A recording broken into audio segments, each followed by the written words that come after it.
Hello everyone, আসসালামু আলাইকুম। চলে গেলাম ঢাকা মাওয়া এক্সপ্রেস হাইওয়ে দিয়ে মুন্সিগঞ্জের শ্রীনগর উপজেলার সেই ভাগ্যকুল গ্রামের দিকে, সেখানকার বিখ্যাত মিষ্টি খেতে।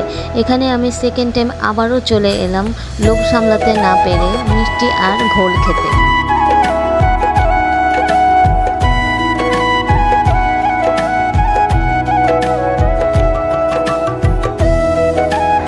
এই সেই ভাগ্যকুল গ্রাম, অনেকে এই গ্রামকে মিষ্টির গ্রামও বলে। এই দোকানটির নাম গোবিন্দ মিষ্টান্ন ভাণ্ডার। গ্রামের সবচেয়ে বিখ্যাত মিষ্টির দোকান এটা।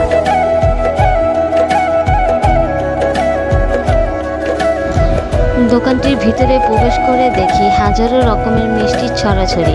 গরম গরম মিষ্টি বানানো দেখে ভালোই লাগছিল। দোকানটির বয়স প্রায় 150 বছর পুরানো। লোকটি ছানা থেকে মিষ্টি তৈরি করছিল।